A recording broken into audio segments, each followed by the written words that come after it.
Imagine having a marriage of your dreams. It is peaceful, it is loving, and it is unbreakable. It's possible, and I'll show you that you can have this type of relationship. And I'm going to share with you 8 powerful ways to transform your marriage. And if you follow these principles aligned with the Word of God and you are willing to do the work necessary, you will have success in your life and in your marriage. So let's have this conversation. Hello again, welcome back to the channel. I am Doran, and this is Not Easily Broken. The first thing that you need to do, the first powerful way that you can transform your marriage is putting God at the center of your marriage. You know, in the book of Psalms 127, verse 1, it tells us that unless the Lord builds the house, the laborers laboreth in vain that builds it. Except the Lord watch the city, the watchman watcheth but in vain. I believe that there's no one on this earth that know more about marriage than God because he is the creator of marriage. You need God's help to build a successful life and a successful marriage. And I know we become so obsessed with listening to everybody, listening to me, listening to content creators, guru, psychologists and psychotherapists and influencers and coaches, and that's good. They are necessary. We are needed. But we are not the answer. We must lead people to the real source, lead people to the answer, and that answer is God. We must become passionate about reading the Word of God and applying the principle of the Word of God in our lives to build and maintain a great life, a good marriage. Marriage was created by God. He is the author of marriage. Think about this, right? Would you have a car? Let's say you have a Mercedes Benz. Would you take it to Hyundai to get fixed? No. Would you take it to Toyota? No. What does Toyota know about a Mercedes Benz? Nothing. It is important for us to understand that as we navigate through life, when we put God at the center, when He becomes the foundation on which we build our lives and our marriage, we have an advantage to build a better marriage. We have an advantage to build a better life. Marriage is spiritual, marriage is holy, marriage is righteous. It was created in the Garden of Eden by God before the fall of man. So we must recognize it as a covenant relationship. How do you help? Well, you must put God first. You must recognize that it is a covenant. You pray together. And even if your spouse doesn't want to pray, that doesn't stop you from praying for them. You don't need their permission to put them before God. You don't need your spouse's permission to yield to the will of God and to put your marriage in the hand of God. I believe that when spouse see marriage from a biblical perspective like it is, you will have an advantage. You start to rely more on God than you relying on man. And I know without a doubt in my mind that you will start to see better success in your life and in your marriage. Point number 2, communicate with love and respect.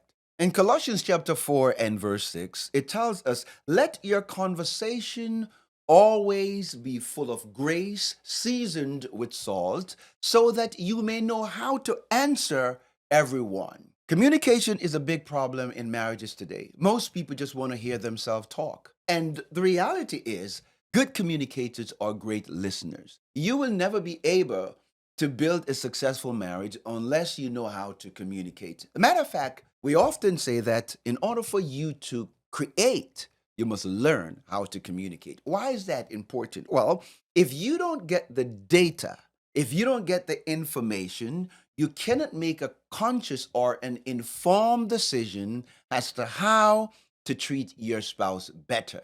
You need information, but you have got to be willing to listen, willing to learn. You learn to use statement like the I statement rather than, you always statement. Statement like, I like it better when. I feel this way because. I don't like how you treat me based on this situation, rather than saying, you never treat me good. You always put me down. You always talk bad about me. All those things are just going to create culture. It's going to create an atmosphere where criticism is at play and nobody wants to be criticized. People are going to defend themselves if you are criticizing them. And my friend, if this video is adding some value to you, then do us a favor and hit that like button. It is the best way that you can show your support for what we're doing here on YouTube.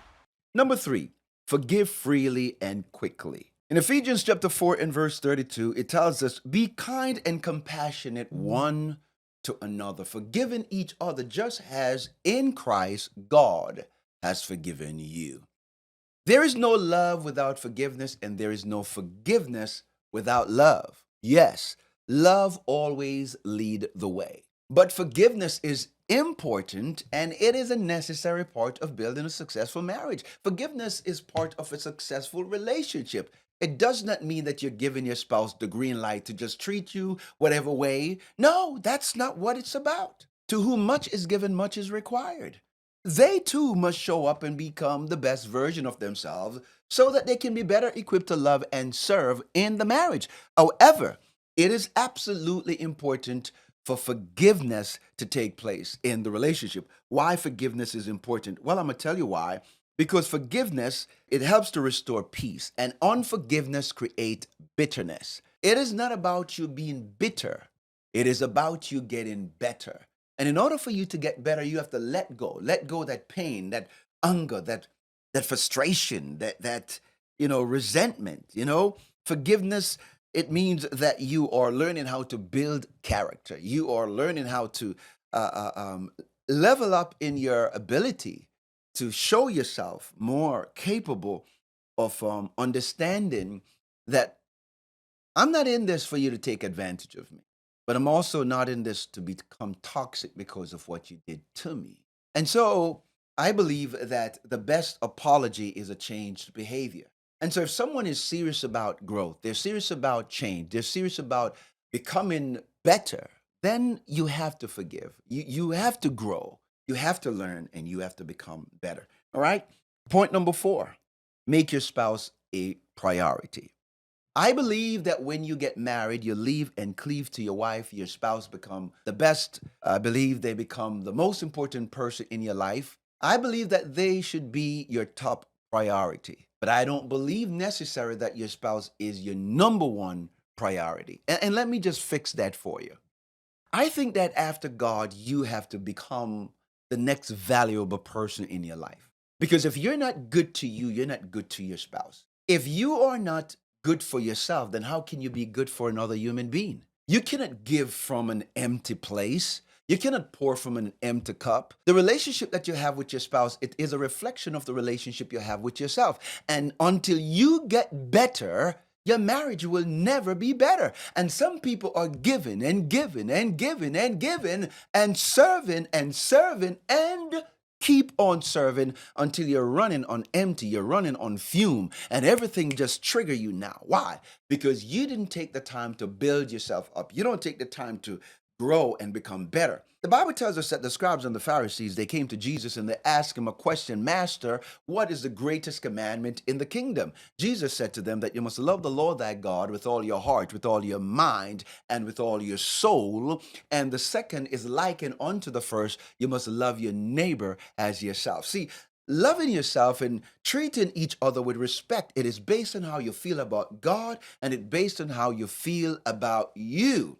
And so if you really want to level up in this area, then you have got to make sure that you're dedicating yourself to individual time. You are reading, you are studying, you are taking care of your health, you have great friendship, you are feeling good about you.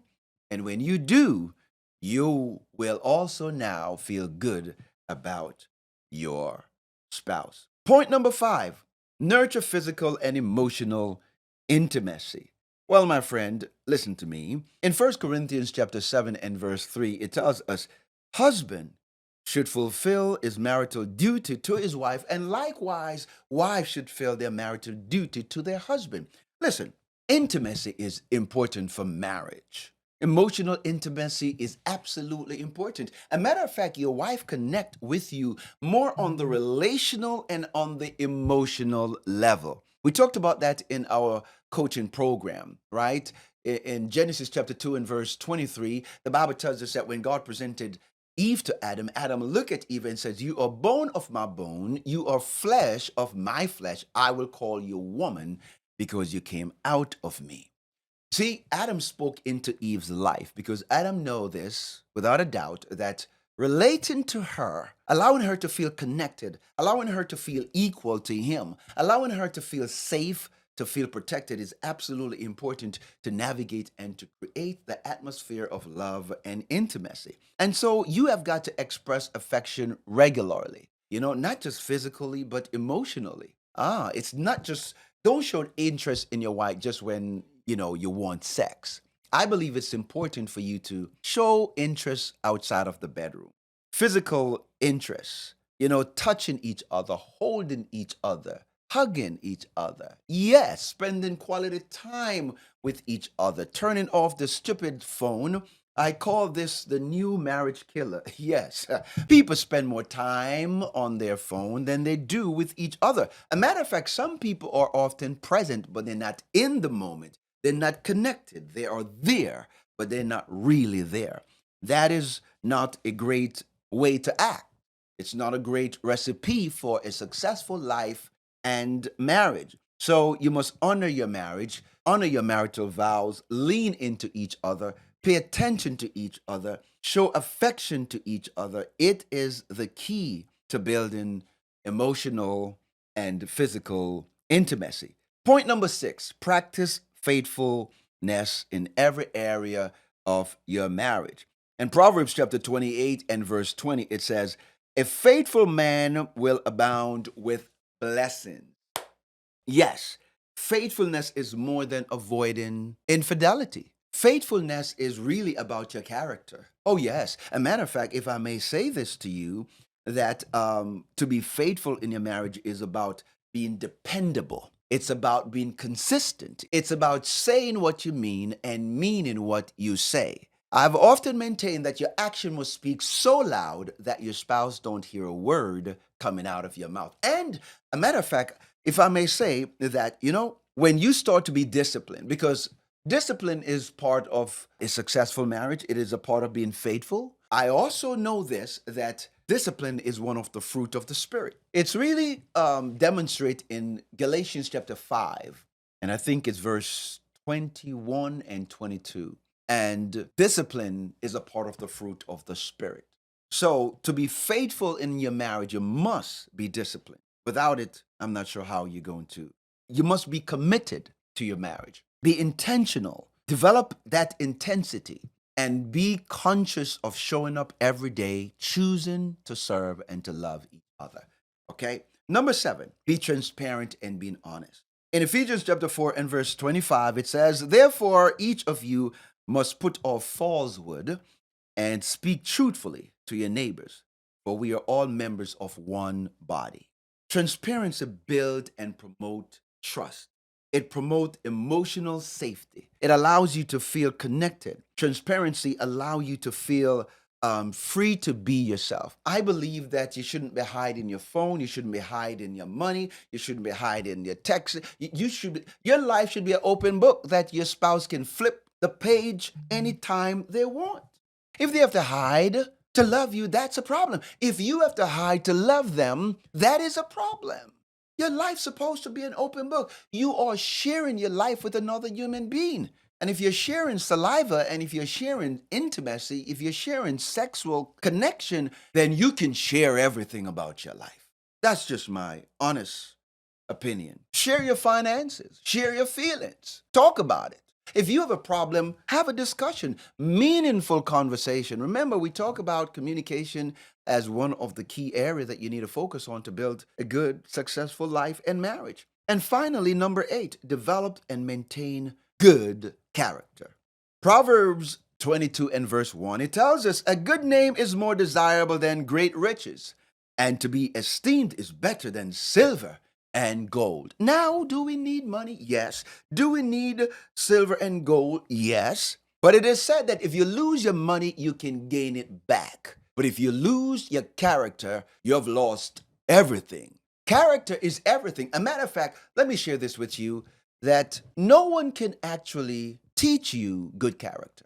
You either have it or you don't. They can teach you principles that can build good character, but you have to be passionate enough to apply principles, to do the work, to show up and become the best version of yourself.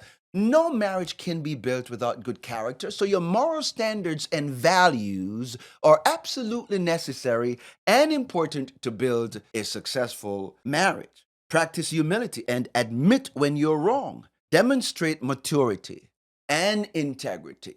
Now, I learned this a long time ago that maturity doesn't always show up with age, and age doesn't always show up with maturity. We read in the scripture in 1 Corinthians chapter 13 and verse 11, it says that when I was a child, I thought as a child, I understood as a child, I reasoned as a child, but when I become a man, I put away childish things. It is important. I talked about this in Galatians chapter 5 and verse 22 and 23, where he talks about the fruit of the Spirit. It is love, joy, it is peace, it is patience, kindness, goodness, faithfulness, gentleness, and self control, self discipline. These are the fruit of the Spirit. These are fruit that Jesus demonstrated while he was here with us on earth. And we have the ability, my friend, to demonstrate and to live in this realm also. And so it's absolutely important, without a doubt in my mind, that you can demonstrate and you can embody these 8 things to build a successful marriage, to have a successful relationship. To transform your marriage today, it requires doing the things that you need to do to get the result that you need to have. And that requires commitment, it requires dedication, it requires work. Now, I know some people don't like work, but work is good. Matter of fact, it's one of the things that God gave us. Work is spiritual. That's why after God created the man, the first thing he did was put him in the Garden of Eden to work it. Thank you so much for watching. I've come to the end of this video. I hope that you like it and I hope that it was a blessing to you. And if it did, you need to check out this other video. I know it's going to bless you. May God bless you always. Thank you again for watching. And I cannot wait to see you in the next one. Oh, like and share. How about that? God bless you. Any